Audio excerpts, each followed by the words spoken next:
Hello everyone, physics ബോക്സിന്റെ പുതിയൊരു ക്ലാസ്സിലേക്ക് ഏവർക്കും സ്വാഗതം. ഇന്ന് നമ്മൾ എടുക്കാൻ പോകുന്നത് റൊട്ടേഷണൽ മോഷൻ എന്ന ചാപ്റ്ററിന്റെ പാർട്ട് 2 വീഡിയോ ആണ്. നമുക്ക് വേഗം തന്നെ കണ്ടന്റിലേക്ക് പോകാം. ഓക്കെ, അപ്പൊ ഇന്ന് ഇത്രയും കാര്യങ്ങളാണ് നമ്മൾ എടുക്കാൻ പോകുന്നത്. First, motion of centre of മാസിന്റെ എക്സാമ്പിൾസ്, പിന്നെ linear momentum and system of particles, പിന്നെ vector product of two vectors, അതിനുശേഷം ഡയറക്ഷൻ ഓഫ് ക്രോസ് പ്രൊഡക്റ്റ്. അപ്പൊ ഇത്രയും കാര്യങ്ങളാണ് നമ്മൾ എന്ത് ചെയ്യുക ഇന്ന് എടുക്കാൻ പോകുന്നത്. അപ്പൊ ഒന്ന് വേഗം തന്നെ നമുക്ക് അതിലേക്ക് പോകാം. ഓക്കെ, അപ്പം കഴിഞ്ഞ ക്ലാസ്സിൽ എന്താണ് motion of centre of mass എന്നുള്ള കാര്യങ്ങളൊക്കെ പറഞ്ഞിട്ടുണ്ട് അല്ലേ. അപ്പോ motion of centre of mass എന്ന് പറഞ്ഞാൽ എന്താണ്? അപ്പോൾ അതായത് ഈ സമയത്തിനനുസരിച്ച് എന്ത് ചെയ്യുക, സെന്റർ ഓഫ് മാസിൽ നമ്മൾ ഷിഫ്റ്റ് ആണ് ശരിക്കും. അതായത് നമ്മൾ എന്ത് ചെയ്യുക, ഫോഴ്സ് കൊടുത്തു കഴിഞ്ഞാൽ, കൂടുതൽ ഫോഴ്സ് കൊടുത്തു കഴിഞ്ഞാൽ എവിടേക്കാണ് എന്ത് ചെയ്യുക, അല്ലെങ്കിൽ കൂടുതൽ വെയിറ്റ്, അതായത് കൂടുതൽ ഫോഴ്സ് അല്ലെങ്കിൽ കൂടുതൽ വെയിറ്റ് കൊടുക്കുമ്പോൾ അവിടേക്ക് എന്ത് ചെയ്യുക, സെന്റർ ഓഫ് മാസിന് ഷിഫ്റ്റ് ഉണ്ടാവുക. അതാണ് ശരിക്കും ആ സെന്റർ ഓഫ് മാസിന്റെ മോഷൻ എന്ന് പറയാം. അപ്പോൾ ഈ motion of centre of mass അങ്ങനെയുള്ള കേസിൽ, ഒരു ബോഡി മൂവ് ചെയ്യുന്ന കേസിൽ, അങ്ങനെയുള്ള കേസിലൊക്കെ സെന്റർ ഓഫ് മാസിന് എന്താ മാറ്റം ഉണ്ടാവും എന്നുള്ളത് നമ്മൾ പറയാണ്. അതിന് നിങ്ങൾ ടെസ്റ്റിൽ കൊടുത്ത 3 എക്സാമ്പിൾസ് ഉണ്ട്. അത് നമ്മൾ ഇപ്പം ഇവിടെ ഡിസ്കസ് ചെയ്യും. ഓക്കെ, ഫസ്റ്റ് പറയുന്ന example fire works exploding air. എന്താണ് ഫയർ വർക്സ് എക്സ്പ്ലോഡിംഗ് എയർ? അതായത് ഇപ്പൊ സപ്പോസ് ക്രാക്കേഴ്സ്, പടക്കങ്ങൾ. ഇപ്പൊ നമ്മൾ പടക്കം വിഷുവിനൊക്കെ പൊട്ടിക്കുന്ന സമയത്ത് നമ്മൾ എന്ത് ചെയ്യുക, എടുത്ത് എറിയാണല്ലേ. അപ്പൊ ആ എറിയുന്ന ഇത് നമ്മൾ എന്ത് ചെയ്യുക, ഒരു എക്സ്റ്റേണൽ ഒരു ഫോഴ്സ് കൊടുത്താണ് നമ്മൾ എന്ത് ചെയ്യുക, ആ പടക്കത്തെ എറിയുന്നത്. അപ്പൊ ആ പടക്കം പോകുന്ന പാത്ത് എന്ന് പറഞ്ഞാൽ ഒരു പരാബോള പോലെയാണെന്ന് വിചാരിക്കുക, ഒരു പരാബോളിക് പാത്ത്. എന്താണ് ഈ ഒരു പാത്തിനാണ് നമ്മൾ പരാബോളിക് പാത്ത്. ഇങ്ങനെയാണ് പോകുന്നത്, ണല്ലോ ഇങ്ങനെ പോയിട്ട് ഇങ്ങനെ ഇവിടെത്തും.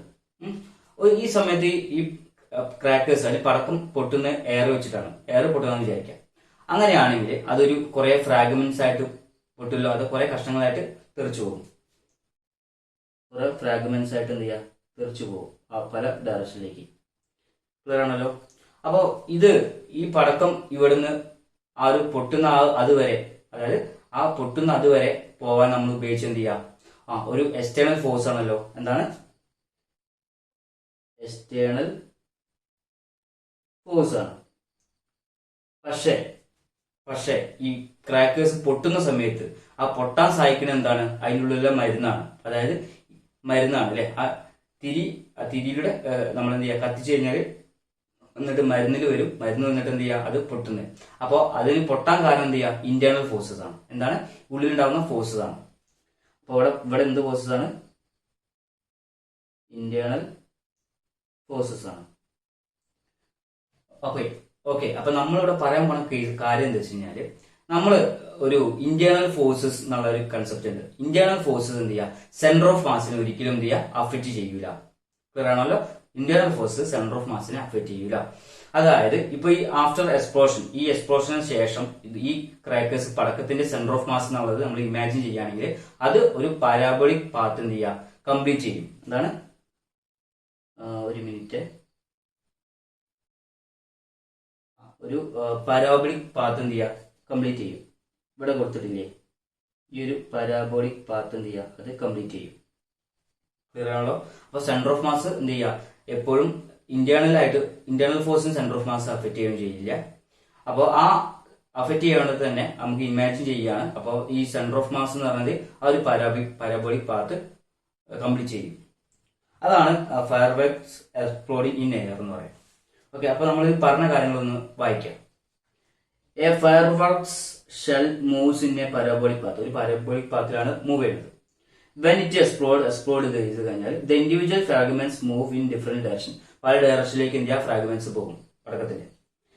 But the center of mass of all fragment continues on the original parabolic trajectory. അപ്പോൾ പക്ഷെ ഫ്രാഗ്മെന്റ്സിന്റെ ഈ സെന്റർ ഓഫ് മാസ് എന്ന് പറയുന്ന കേസ് എന്ത് ചെയ്യാം, ആ ഒരു പാരാബോളിക് പാത്ത് കംപ്ലീറ്റ് ചെയ്യും.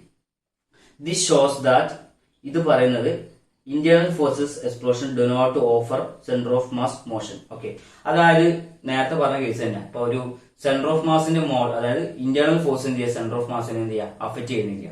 അപ്പോൾ ആ ഒരു കാര്യമാണ് ഇവിടെ എന്ത് ചെയ്യുക പറഞ്ഞത്. അപ്പൊ ഇത് നിങ്ങൾ എന്തായാലും എന്ത് ചെയ്യുക, പഠിച്ചിരിക്കുക. ടെസ്റ്റിലുള്ള കാര്യമാണ്. എക്സാമിന് അങ്ങനെ ചോദിച്ചതായിട്ട് കണ്ടിട്ടില്ല, വളരെ കുറവാണ്. പക്ഷെ നിങ്ങൾ പഠിച്ചിരിക്കണം. ഓക്കെ, അപ്പോൾ രണ്ടാമത്തെ ഒരു എക്സാമ്പിൾ ആണ് പറയാൻ പോകുന്നത്. അത് എന്താണെന്ന് നമുക്ക് നോക്കാം. ഇപ്പൊ സപ്പോസ് രണ്ട് പാർട്ടിക്കിൾസ് ഉണ്ട് അല്ലെ. അപ്പൊ രണ്ട് masses M1 and M2. Okay, അപ്പൊ രണ്ട് ഗിവൺ മാസസ് ഉണ്ട്, ഒരു പാർട്ടിക്കിൾസ് ആണ്. അപ്പൊ അവ എന്ത് ചെയ്യുക, സെപ്പറേറ്റ് ചെയ്ത് പോയി. അതിപ്പോ റേഡിയോ ആക്റ്റീവ് ഡീക്കേ എന്നൊക്കെ കേട്ടിട്ടുണ്ടോ നിങ്ങള്? അപ്പൊ അത് എന്താ വെച്ചാല് നമ്മളൊരു റേഡിയോ ആക്റ്റീവ് ആയിട്ടുള്ള പാർട്ടിക്കിൾസ് ആണ് വെച്ചോ. അപ്പൊ അവ എന്ത് ചെയ്യുക, റേഡിയേഷൻ അങ്ങനെ പുറത്തേക്ക് വിട്ടുകൊണ്ടേയിരിക്കും. അങ്ങനെയുള്ള പാർട്ടിക്കിൾസിന് എന്ത് സ്വയം റേഡിയേഷൻ പുറത്തു വിടുന്ന പാർട്ടിക്കിൾസിനെ റേഡിയോ ആക്റ്റീവ് പാർട്ടിക്കിൾസ് അറിയാം. അങ്ങനെയുള്ള പാർട്ടിക്കിൾസ് ആണെങ്കിൽ രണ്ട് സെപ്പറേറ്റ് ചെയ്ത് പോവുകയാണ്. അതായത് ഇപ്പോൾ ഡിസ്ഇന്റിഗ്രേഷൻ ചെയ്യാനുള്ള ഒരു പ്രോസസ് ഉണ്ട്, അതായത് സെപ്പറേറ്റ് ആയി പോവുക എന്ന് പറയാം. എന്താണ് ഡിസ്ഇന്റഗ്രേഷൻ? ആ രണ്ട് പാർട്ടികൾ ഡിസ്ഇന്റഗ്രേറ്റ് ചെയ്ത് രണ്ട് ഭാഗത്തേക്ക് പോവുകയാണ്, അതാണ് കൊടുത്തത്.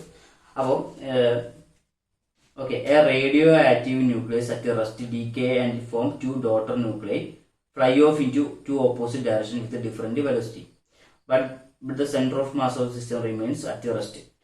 ഇത്രയേ ഉള്ളൂ. അതായത് രണ്ട് റേഡിയോ ആക്റ്റീവ് ന്യൂക്ലിയസ് ആണ്, ഡീകേ ചെയ്തിട്ട് പോവുകയാണ്, ഇപ്പൊ രണ്ട് ഭാഗത്തേക്ക് പോവുകയാണ്. ഇവിടെ കൊടുത്തിട്ടുണ്ട്, ഇതാ രണ്ട് പാർട്ടിക്കിൾസ് ആണ്. അവ എന്ത് ചെയ്യുക, ഡീകേ ചെയ്ത് പോവുക. അപ്പോൾ ഡീകേ ചെയ്ത് പോകുമ്പോൾ രണ്ട് ഭാഗത്തേക്ക് പോണത്.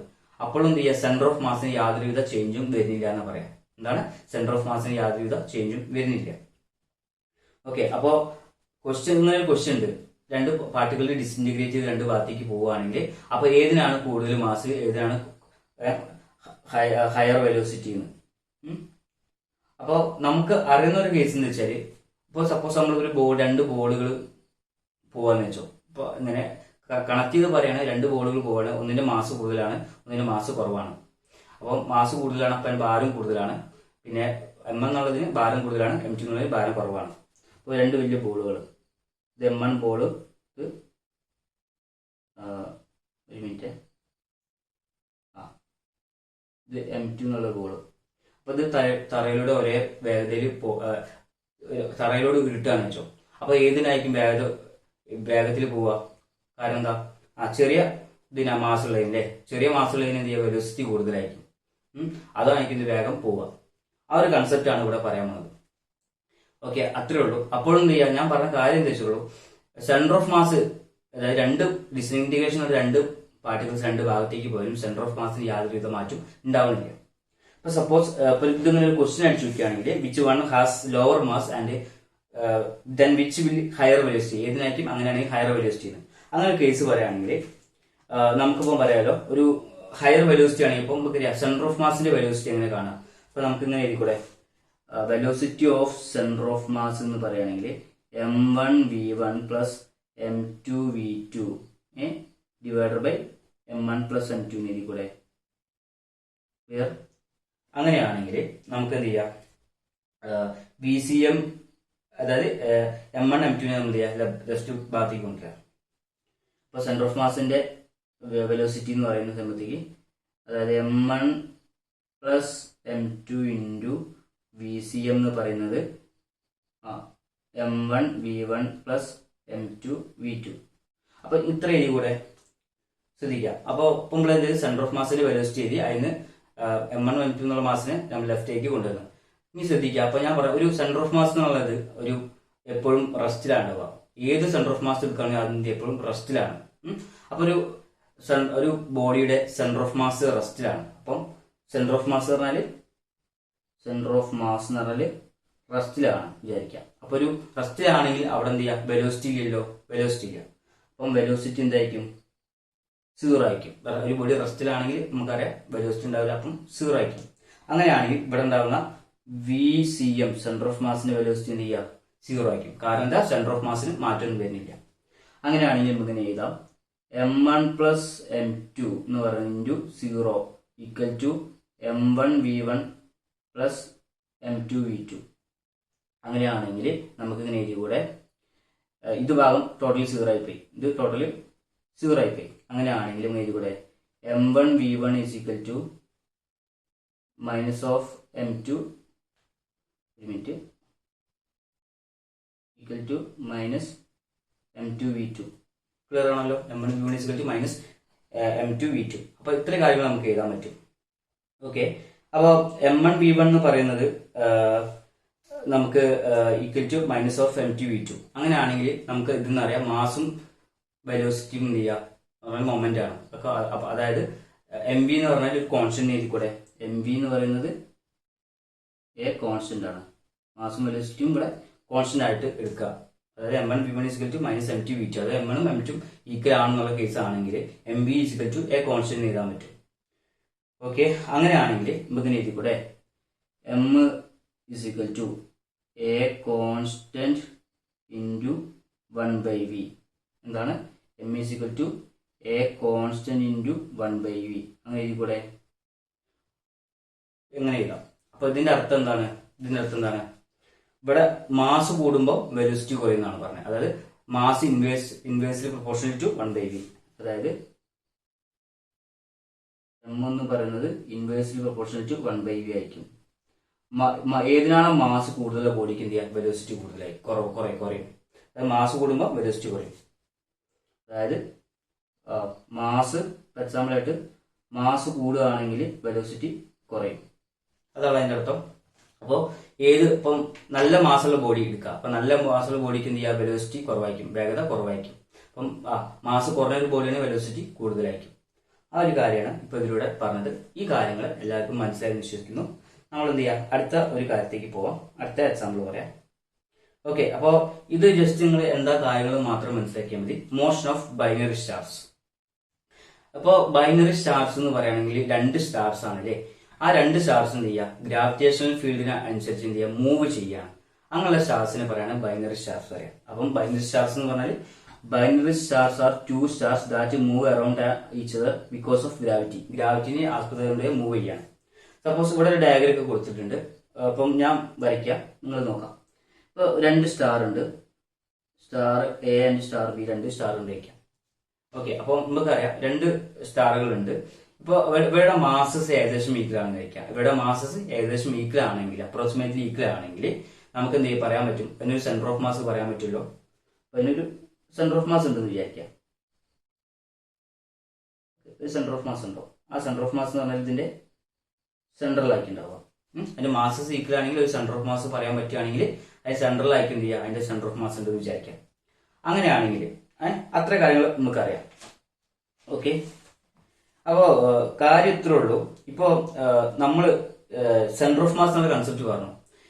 ഇപ്പൊ നമ്മൾ ഫോഴ്സോ കാര്യങ്ങളോ കൊടുത്തിട്ടില്ലെങ്കിൽ, അതായത് അങ്ങനെ വേണ്ട. ഇപ്പൊ സെന്റർ ഓഫ് മാസ് റെസ്റ്റിലാണെന്ന് വയ്ക്കാം. ഇപ്പൊ ഒരു സെന്റർ ഓഫ് മാസ് എന്ന് പറഞ്ഞാൽ റെസ്റ്റിലാണെങ്കിൽ സ്റ്റാർസ് സർക്കുലർ പാത്തിൽ റൊട്ടേറ്റ് ചെയ്യും. അതായത് സെന്റർ ഓഫ് മാസ് എന്നുള്ള കൺസെപ്റ്റ്, അതായത് സെന്റർ ഓഫ് മാസ് റെസ്റ്റിലാണെങ്കിൽ ഈ സ്റ്റാർസ് എന്ത് ചെയ്യുക? ഈ സെന്റർ ഓഫ് അതായത് ഇപ്പൊ ഒരു സെന്റർ ഓഫ് മാസിനെ ആസ്പദമാക്കി ഇത് എന്ത് ചെയ്യും? സ്റ്റാർസ് പരസ്പരം റൊട്ടേറ്റ് ചെയ്യും. റൊട്ടേറ്റ് ചെയ്യും പറയുമ്പോൾ ഈ ഒരു റൊട്ടേറ്റ് ചെയ്യും, വേറെയാണല്ലോ, റൊട്ടേറ്റ് ചെയ്യും. അപ്പം സെന്റർ ഓഫ് മാസ് റെസ്റ്റിലാണെങ്കിൽ ഈ സ്റ്റാർസ് എന്ത് ചെയ്യും? പരസ്പരം ആ സെന്റർ ഓഫ് മാസിനെ ആസ്പദമായിട്ട് റൊട്ടേറ്റ് ചെയ്യും. ഓക്കെ, ഇപ്പം ഓക്കെ, സപ്പോസ് ഇപ്പോൾ ഈ സെന്റർ ഓഫ് മാസ് ഞാൻ പറഞ്ഞു റെസ്റ്റിലാണെന്നുള്ള കേസാണ് ഇപ്പം പറഞ്ഞത്. ഇപ്പോ ഈ സെന്റർ ഓഫ് മാസ് എന്നുള്ള കൺസെപ്റ്റ് ഇതിൽ പറയുമ്പോൾ ഈ ഗ്രാവിറ്റിക്ക് അനുസരിച്ച് എന്ത് ചെയ്യുക? സെന്റർ ഓഫ് മാസ് എന്ത് ചെയ്യുക? മൂവ് ചെയ്യാണ്. സെന്റർ ഓഫ് മാസ് എന്ന് പറയുന്നത് മൂവ് ചെയ്യാന്ന് വെച്ചോ.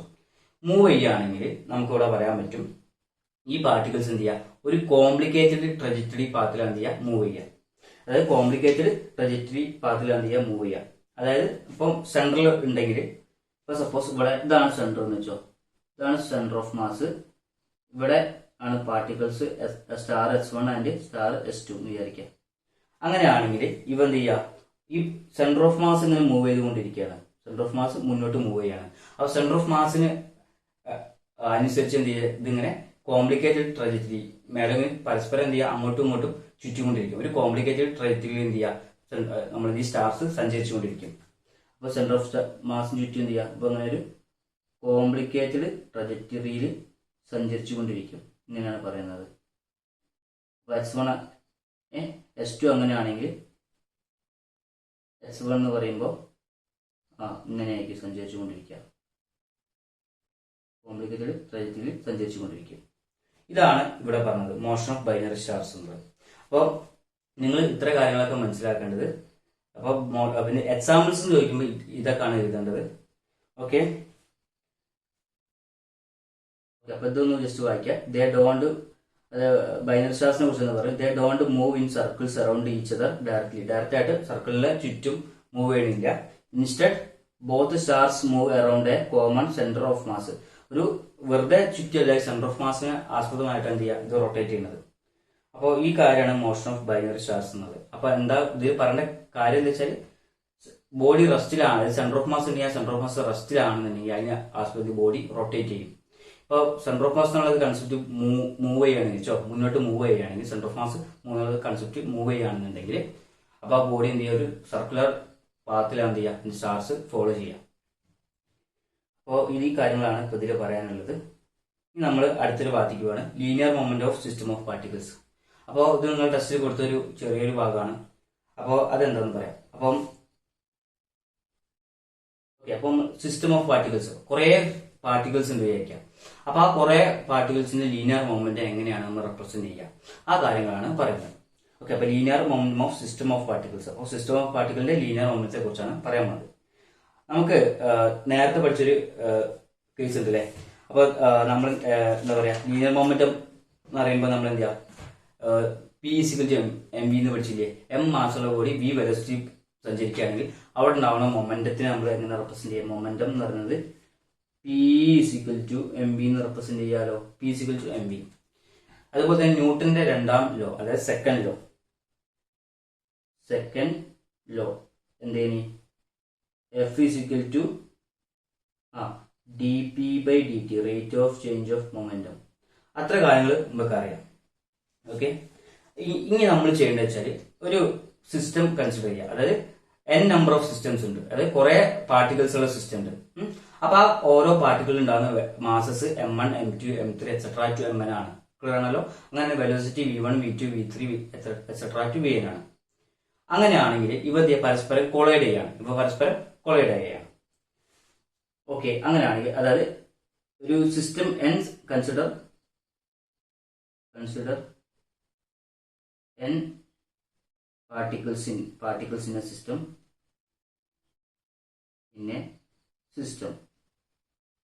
with masses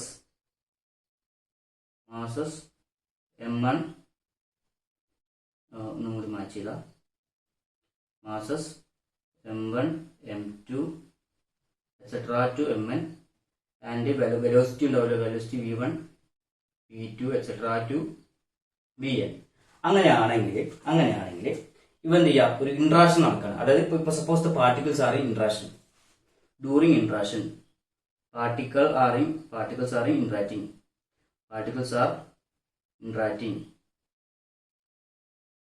അപ്പോൾ ഈ പാർട്ടിക്കിൾസിന്റെ പരസ്പരം ഇങ്ങനെ ഇന്ററാക്ട് ചെയ്യുക, കൂട്ടിമുട്ടാനൊക്കെ ചെയ്യും. അങ്ങനെയാണെങ്കിൽ നമുക്ക് അവിടെ ഉണ്ടാവുന്ന പരസ്പരം കൂട്ടിമുട്ടാണെങ്കിൽ നമുക്കൊരു മൊമെന്റം എഴുതാൻ പറ്റുമല്ലോ. ഓക്കെ, അപ്പൊ നമുക്ക് ഇങ്ങനെ എഴുതിക്കൂടെ, M1 V1 plus M2 V2 plus et cetera plus Mn Vn എഴുതിക്കൂടെ. ആണല്ലോ, അങ്ങനെ എഴുതാൻ പറ്റും. അങ്ങനെയാണെങ്കിൽ നമുക്ക് എന്ത് ചെയ്യാം, ടോട്ടൽ മൊമെന്റ് എന്ന് പറയുന്നത് ശരിക്കും എഴുതാൻ വേണ്ടിയിട്ട് നമ്മൾ ഇതിന് എം ബിന്ന് എഴുതിക്കോട്ടെ. ഇത് ഇൻഡിവിജ്വൽ മാസിന്റെ വെലോസിറ്റി എന്നുള്ള കേസാണ്. അങ്ങനെ ടോട്ടൽ മാസിന്റെ വെലോസിറ്റി എന്ന് പറയുന്ന നമുക്ക് എഴുതാൻ പറ്റില്ല, എം ബി എന്ന് എഴുതാൻ റെപ്രസെന്റ് ചെയ്യാം. അങ്ങനെയാണെങ്കിൽ നമുക്ക് ഇതിനെ എങ്ങനെ എഴുതിക്കൂടെ, ഈ ഇൻഡിവിജ്വൽ ആയിട്ടുള്ള ഇതിനെ നമുക്ക് എങ്ങനെ ചെയ്യാം, എം ബി എന്ന് പറഞ്ഞാൽ ടോട്ടൽ ഇൻഡിവിജ്വൽ M1 V1 എന്നതിന്റെ ടോട്ടൽ. അങ്ങനെയാണെങ്കിൽ ഇത് നമുക്ക് എന്ത് ചെയ്യൂടെ, പി ടു എം ബി എഴുതിക്കൂടെ. അതായത് എം ബി എന്ന് പറഞ്ഞാൽ പിക്ക് തുല്യമായിരിക്കും. ക്ലിയർ ആണല്ലോ. അപ്പോൾ ഈ ഒരു കാര്യങ്ങൾ മനസ്സിലാക്കുക. അപ്പം ലീനിയർ മൊമെന്റ് എന്ന് പറഞ്ഞാൽ P is equal to M B ആണ്. അത് നമ്മൾ നേരത്തെ പഠിച്ചതാണ്. ആ കാര്യമാണ് ഇപ്പം എഴുതിയത്. ഓക്കെ, ഇനി ഇതിനെ ടൈമിൽ ഡിഫറൻഷിയേറ്റ് ചെയ്യാം.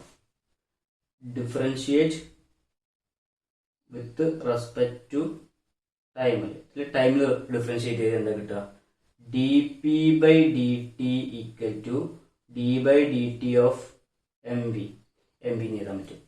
മാസ് ഒരു ബോഡിയുടെ എല്ലാ ബോഡിയും മാസ് കോൺസ്റ്റന്റ് ആയിരിക്കും അല്ലെ, വെലോസിറ്റി മാത്രമേ ചേഞ്ച് ചെയ്യുള്ളൂ. അങ്ങനെയാണെങ്കിൽ M into D V by D T, കാരണം അതുകൊണ്ട് എമ്മിനെ കോൺസ്റ്റന്റ് ഉണ്ട്, എമ്മിനെ ഡിഫറൻഷിയേറ്റിന് പുറത്തേക്ക് എഴുതി. M into D T rate of change of velocity പറയുന്ന പേരാണ് ആക്സലറേഷൻ എന്ന് പറയാം. അപ്പൊ ഇതിന് എഴുതാം M into A. D P by D T എന്ന് പറയുന്നത് എം എന്ന് എഴുതാൻ പറ്റും.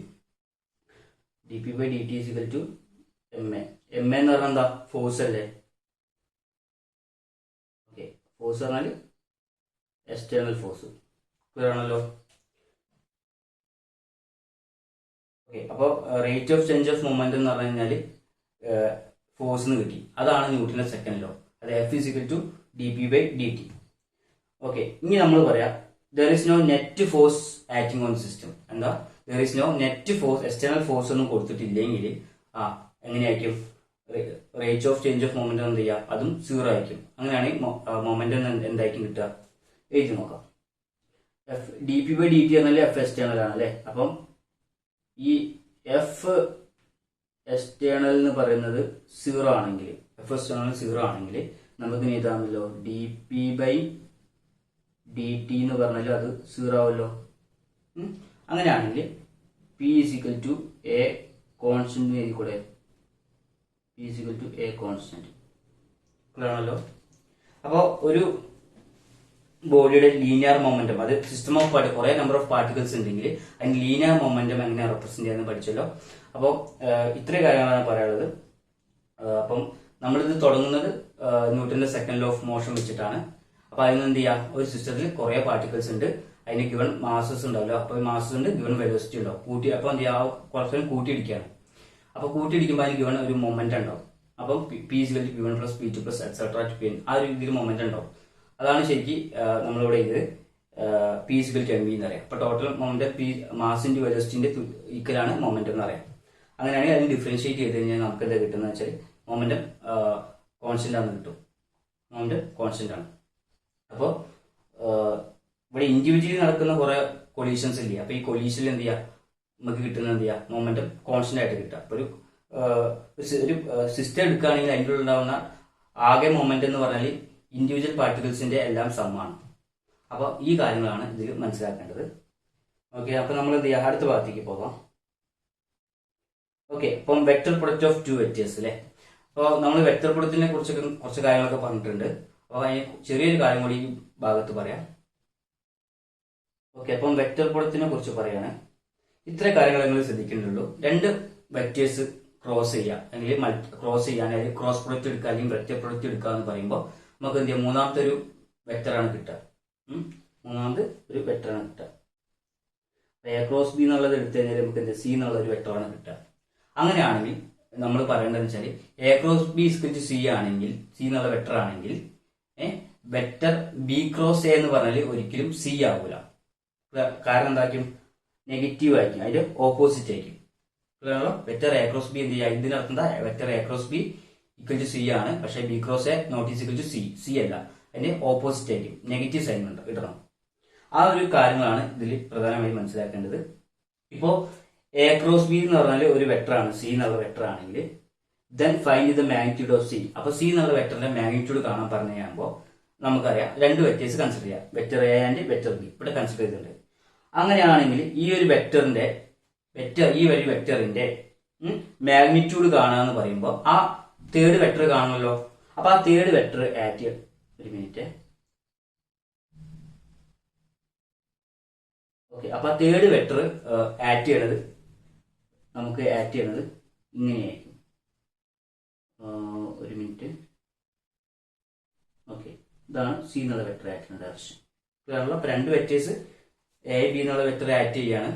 അപ്പൊ അതിന്റെ റിസൾട്ടന്റ് വെക്ടർ എന്ന് പറയുമ്പോൾ എങ്ങോട്ടായിരിക്കും, മേലോട്ടായിരിക്കും അതിന്റെ ഡയറക്ഷൻ ഉണ്ടാവും, മുകളിലേക്ക്. ഓക്കെ, അപ്പം ഈ നമുക്ക് എന്താ പറഞ്ഞത്, find then A cross B എന്ന് പറഞ്ഞാൽ C എന്നുള്ള വെക്ടർ ആണ് കിട്ടി.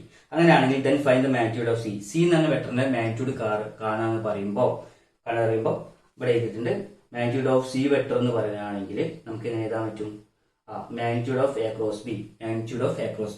Magnitude of A cross B എന്ന് പറഞ്ഞാൽ കാണുകയാണെങ്കിൽ നമ്മൾ എന്താ ചെയ്യേണ്ടത്, AB sin θ. അതെ, magnitude of A cross B എന്ന് പറയുമ്പോൾ AB sin θ കണ്ടാൽ മതി. അപ്പം AB sin θ കണ്ടു കഴിഞ്ഞാൽ A ക്രോസ് ബിയുടെ എന്ത് ചെയ്യാം, മാഗ്നിറ്റ്യൂഡ് കിട്ടും. അപ്പോൾ ഈ ഒരു ചെറിയ കാര്യങ്ങളാണ് ഇതിൽ മനസ്സിലാക്കേണ്ടത്. ഇനി നമ്മൾ എന്ത് ചെയ്യുക, അടുത്ത ഭാഗത്തേക്ക് പോവുകയാണ്. അപ്പോൾ മാഗ്നിറ്റ്യൂഡ് ഓഫ് 2 വെക്ടേഴ്സ് എന്ന് പറയുമ്പോൾ A vector and magnitude of A cross B എന്ന് പറയുമ്പോൾ നമ്മൾ എന്ത് ചെയ്യുക, AB sin θ എന്ന് എടുത്താൽ മതി. ഓക്കെ, തീറ്റ എന്ന് പറഞ്ഞാൽ ആംഗിൾ ബിറ്റ്വീൻ, തീറ്റ എന്ന് പറയുമ്പോൾ angle between A and B എന്നുള്ള ആംഗിൾ ആണ് തീറ്റ. ഓക്കെ, അപ്പൊ നമ്മൾ ഇനി 2 കാര്യം കൂടി പറയാണ്. Direction of cross product. അപ്പോൾ ഡയറക്ഷൻ ഓഫ് ക്രോസ് പ്രൊഡക്റ്റ് എന്ന് പറയുമ്പോൾ ക്രോസ് പ്രൊഡക്റ്റ് എന്താ പറയുക, അല്ലെങ്കിൽ വെക്റ്റർ പ്രൊഡക്റ്റ്, അതിന്റെ ഡയറക്ഷൻ ആണ് പറയാൻ പോകുന്നത്. ഓക്കെ, അപ്പൊ ഇത് വളരെ രണ്ടും ഒരേ കാര്യം തന്നെയാണ്, രണ്ട് റൂളായിട്ട് പറയാന്നുള്ളൂ. ഓക്കെ, അപ്പോൾ അത് പറയാൻ വേണ്ടിയിട്ട് രണ്ട് റൂളുകളാണ്. Right hand thumb rule, direction of dot product, cross product പറയാൻ വേണ്ടിയിട്ട് രണ്ട് കാര്യങ്ങളാണ്. Right hand thumb rule and right hand screw rule, ആ രണ്ട് കാര്യങ്ങളുണ്ട്. ഓക്കെ, അപ്പൊ നമ്മൾ ഫസ്റ്റ് പഠിക്കുന്ന റൈറ്റ് ഹാൻഡ് തമ്പ് റൂൾ. അപ്പൊ എന്താണ് റൈറ്റ് ഹാൻഡ് തമ്പ് റൂൾ, അതെന്താന്ന് പറയാൻ നോക്കാം. ഓക്കെ, അപ്പോ സപ്പോസ് ഞാൻ അങ്ങനെ കയ്യിന് പിടിക്കുക, റൈറ്റ് ഹാൻഡിനെ എടുക്കാം, എന്നിട്ട് എന്ത് ചെയ്യാം, ഈ തമ്പ് ഉണ്ട്, അതുപോലെ തന്നെ എന്റെ ഫിംഗർ ഇങ്ങനെ ഉണ്ടല്ലോ. ഓക്കെ, അപ്പോ ശ്രദ്ധിക്കുക, ഈ ഒരു ഡയറക്ഷനിലാണ് ഇപ്പൊ ഞാൻ കേളെഴുത് പിടിച്ചു, ഈ കേളെഴുത് പഠിക്കുന്നതില് എന്ത് ചെയ്യുക, വിരലെടുക്കുകയാണെങ്കിൽ അതിൽ എന്ത് ചെയ്യുക, രണ്ട് വെക്ടേഴ്സ് ആണ് വയ്ക്കുക. രണ്ട് വെക്ടേഴ്സ് ഉണ്ടാവും അല്ലെ, രണ്ട് vectors A and vector B. Vector എയും ബിയും രണ്ട് ഡയറക്ഷനിലാണെങ്കിൽ എങ്ങനെ ആക്ട് ചെയ്യണത്, രണ്ട് ഡയറക്ഷനിലാണെങ്കിൽ ആക്ട് ചെയ്യണമെന്ന് വിചാരിക്കുക. അപ്പോൾ വെക്ടർ സി എന്നുള്ള ഡയറക്ഷൻ എന്റെ തമ്പിന്റെ ഡയറക്ഷനിലേക്ക് ആയിരിക്കും, എന്റെ തമ്പിന്റെ ഡയറക്ഷനിലേക്ക് വെക്ടർ സിയുടെ ഡയറക്ഷൻ ഇവിടെ നമ്മൾ കൊടുത്തിട്ടുണ്ട്. നിങ്ങളിവിടെ കാണുന്നുണ്ടോ അറിയില്ല, ഇവിടെ ഒരാളെ ഹാൻഡ് ഉണ്ട്, ഇത് തമ്പാണ്, അയാൾ ഇതിങ്ങനെ പിടിച്ചുകൊണ്ടിരിക്കുകയാണ്, നിങ്ങൾ കണ്ടിട്ടുണ്ടാവും വിചാരിക്കുന്നത്. പിന്നെ ഫിംഗർ ആണ് കാണിച്ചിരിക്കുന്നത്. ഓക്കെ, അപ്പോൾ ഫിംഗർ ഇങ്ങനെ പിടിക്കുമ്പോൾ, കൈകൊണ്ട് ഇങ്ങനെ പിടിക്കുമ്പോൾ ഇപ്പോൾ നമ്മൾ രണ്ട് വെക്ടേഴ്സ് ഇങ്ങനെ ആക്ട് ചെയ്യാണ്. അപ്പൊ മൂന്നാമത്തെ വെക്ടറിന്റെ ഡയറക്ഷൻ, സി എന്നുള്ള വെക്ടറിന്റെ ഡയറക്ഷൻ എന്റെ തമ്പിന്റെ ഡയറക്ഷനിലേക്ക് ആയിരിക്കും. ഓക്കെ, അപ്പോൾ ഇതെന്തിനാ യൂസ് ചെയ്യാന്ന് ഒരു കാര്യം കൂടി പറയാം. It is used to determine the direction of a vector quantity that result from the cross product of two vectors. Okay, it used to determine the direction of vector quantity. അപ്പോൾ ഒരു direction മനസ്സിലാക്കാൻ വേണ്ടിയിട്ടാണ് ശരിക്കും എന്ത് ചെയ്യുക, right hand thumb rule മനസ്സിലാക്കുക. അപ്പൊ രണ്ട് വെക്ടേഴ്സ് ആക്ട് ചെയ്യണമെങ്കിൽ മൂന്നാമത്തെ വെക്ടറിന്റെ ഡയറക്ഷൻ മനസ്സിലാക്കാൻ വേണ്ടിയിട്ടാണ് നമ്മൾ എന്ത് ചെയ്യുക, right hand thumb rule use ചെയ്യാൻ. ഓക്കെ, അപ്പം എ ക്രോസ് ബി എന്ന് പറഞ്ഞു കഴിഞ്ഞാൽ വെക്ടർ സി ആയിരിക്കും കിട്ടുക, അതാണ് മനസ്സിലാക്കുക. അതായത് എ ക്രോസ് ബി എന്ന് കണ്ടു കഴിഞ്ഞാല്, വെക്ടർ എ ക്രോസ് ബി എന്ന് കണ്ടു കഴിഞ്ഞാൽ നമുക്ക് കിട്ടുന്നത് സി എന്നുള്ളൊരു വെക്ടർ ആയിരിക്കും. ക്ലിയർ ആണല്ലോ, അതാണ് ശരിക്കും ഡയറക്ഷൻ ഓഫ് ക്രോസ് പ്രൊഡക്റ്റ് പറഞ്ഞാല്. അപ്പോൾ സീന്റെ ഡയറക്ഷനിലായിട്ട് എന്ത് ചെയ്യാം, ഇതിന്റെ ക്രോസ് പ്രൊഡക്റ്റിന്റെ റിസൾട്ടിന്റെ ഡയറക്ഷൻ. ഇനി രണ്ടാമത്തെ റൂളാണ് റൈറ്റ് ഹാൻഡ് സ്ക്രൂ റൂൾ. എന്താണ് റൈറ്റ് ഹാൻഡ് സ്ക്രൂ റൂൾ? ഇത് നേരത്തെ പറഞ്ഞത് രണ്ട് സിമിലർ ആയിട്ടുള്ള കേസ് തന്നെയാണ്. ശ്രദ്ധിക്കുക, ഇവിടെ ഡയഗ്രം കൊടുത്തിട്ടുണ്ട് അല്ലെ. അപ്പോൾ നമ്മൾ വീട്ടിലൊക്കെ സ്ക്രൂ ഇല്ലേ, തിരിക്കുന്ന സ്ക്രൂ, ആ സ്ക്രൂ കൺസിഡർ ചെയ്യാം. ആ സ്ക്രൂ കൺസിഡർ ചെയ്ത് നമ്മൾ എന്ത് ചെയ്യാം, വലത്തുനിന്ന്, അതായത് ഇവിടുന്ന് റൈറ്റോട് തിരിക്കാം. ഇപ്പൊ റൈറ്റോടല്ലേ ടൈറ്റ് ആക്കാൻ വേണ്ടി തിരിക്കാം. അങ്ങനെ തിരിക്കുകയാണെങ്കിൽ ഇപ്പോൾ ചുമരിൽ നമ്മൾ എന്ത് ചെയ്യാം, എന്തെങ്കിലും തൂക്കാൻ വയ്ക്കാം. അപ്പൊ നമ്മൾ എന്ത് ചെയ്യും, ഇതിനെ റൈറ്റോട്ട് സ്ക്രൂ ചെയ്ത് തൂക്കും. അപ്പൊ ഞങ്ങൾ റൈറ്റോട് തിരിക്കുകയാണ്. അപ്പൊ അങ്ങനെ റൈറ്റോട് തിരിക്കുകയാണ് അവിടെ കൊടുത്തത്. അപ്പൊ വെക്ടർ എയിൽ നിന്നിട്ട് വെക്ടർ ബിയിലേക്ക് ഇങ്ങനെ തിരിക്കുകയാണ്, അവിടെ കൊടുത്തിട്ടുണ്ട്. ക്ലിയർ ആണല്ലോ. അങ്ങനെയാണെങ്കിൽ എയിൽ നിന്ന് ബിയിലേക്ക് തിരിക്കുമ്പോൾ അതിന്റെ ഡയറക്ഷൻ പോണ എങ്ങോട്ടേക്കും, മുകളിലേക്കാണ് കയറി പോവുക. ആ മുകളിലോട്ട് കയറി പോകണമെന്ന് പറയുന്നത് ഡയറക്ഷൻ എന്ന് പറയുമ്പോൾ എ ക്രോസ് ബിയുടെ ഡയറക്ഷൻ ആയിരിക്കും. ക്ലിയർ ആണല്ലോ. എയിൽ നിന്ന് ബിയിലേക്ക് തിരിക്കുകയാണ്, അതായത് എ വെക്ടറിൽ നിന്ന് ബി വെക്ടറിലേക്ക് തിരിക്കുകയാണ്. തിരിക്കുമ്പോൾ ആ സ്ക്രൂ കയറി പോകണമെങ്കിൽ പിരി കയറി പോകണമെങ്കിൽ ഉള്ളോട്ടാണല്ലോ, ഉള്ളോട്ട് കാണിക്കുന്നത് നമ്മൾ മേലോട്ടാണല്ലോ. ഇങ്ങനെ താഴ്ന്നാണെങ്കിൽ മേലോട്ടായിരിക്കും. അപ്പൊ അതായത് ചുരുക്കി ഇത്രേ ഉള്ളൂ, വെക്ടർ എയിൽ നിന്ന് ബിയിലേക്ക് നമ്മൾ ക്രോസ് പ്രൊഡക്റ്റ് എടുത്തു കഴിഞ്ഞാൽ നമുക്ക് vector A into vector B എന്ന് പറഞ്ഞത് ആ ഡയറക്ഷനിലേക്ക് എന്ത് ചെയ്യുക, ആ സ്ക്രൂ മേലോട്ട് കയറി പോവുക. അതായത് ഇവിടെ ഇതിലെ വെക്ടർ എ ക്രോസ് ബിയുടെ ഡയറക്ഷനിലേക്ക് എന്ത് ചെയ്യുക, സ്ക്രൂ മേലോട്ട് പോവുക. അപ്പം ലെഫ്റ്റ് ഇങ്ങനെ വെക്ടർ എയിൽ നിന്ന് വെക്ടർ ബിയിലേക്ക് തിരിക്കുമ്പോൾ, എയിൽ നിന്ന് ബിയിലേക്ക് തിരിക്കുമ്പോൾ എ, അതുപോലെ ബിയിലേക്ക് തിരിക്കുമ്പോൾ ആ സ്ക്രൂ തിരിക്കുമ്പോൾ അതിന്റെ ഡയറക്ഷൻ എങ്ങനെയായിരിക്കും, മുകളിലോട്ടായിരിക്കും. ആ ഒരു കാര്യമാണ് എനിക്ക് റൈറ്റ് ഹാൻഡ് സ്ക്രൂ റൂളിൽ പറയുന്നത്, റൈറ്റ് ഹാൻഡ് സ്ക്രൂ റൂളിൽ. ഓക്കെ, അപ്പോൾ ഇതും ഇത്ര തന്നെ ഉള്ളൂ. എന്താണ് used for determining the direction of a vector product of two vectors A and A cross B. A cross ബിയുടെ ഡയറക്ഷൻ മനസ്സിലാക്കാൻ വേണ്ടിയിട്ടാണ് ശരിക്കും എന്ത് ചെയ്യുക, right hand screw rule use ചെയ്യുന്നത്. അപ്പോൾ ഇത്രയും കാര്യങ്ങളുള്ളൂ. അതായത് vector A and vector B ഉണ്ട്. അപ്പൊ രണ്ടു ക്രോസ് ചെയ്യുമ്പോൾ നമുക്ക് കിട്ടുന്ന റിസൾട്ടന്റ് ഔട്ട്പുട്ട് എങ്ങോട്ടായിരിക്കും, ആ എ ആൻഡ് ബിന് ക്രോസ് എടുക്കണ എവിടെ എങ്ങോട്ടാണോ പോകുന്നത് ആ ഡയറക്ഷനിലേക്ക് എന്ത് ചെയ്യുക, അതിന്റെ ഔട്ട്പുട്ട് കിട്ടുക. അപ്പോ ഇത്ര കാര്യങ്ങളൊക്കെയാണ് നമുക്ക് ഇന്ന് എടുക്കാനുള്ളത്. അപ്പൊ ഇത് പറഞ്ഞ കാര്യങ്ങളൊക്കെ എല്ലാവർക്കും മനസ്സിലായെന്ന് വിചാരിക്കുന്നു. അപ്പൊ അടുത്തൊരു വീഡിയോ ആയിട്ട് നമ്മൾ എന്ത് ചെയ്യാം, അടുത്ത ക്ലാസ്സിൽ കാണും. അതുവരെ ഗുഡ് ബൈ.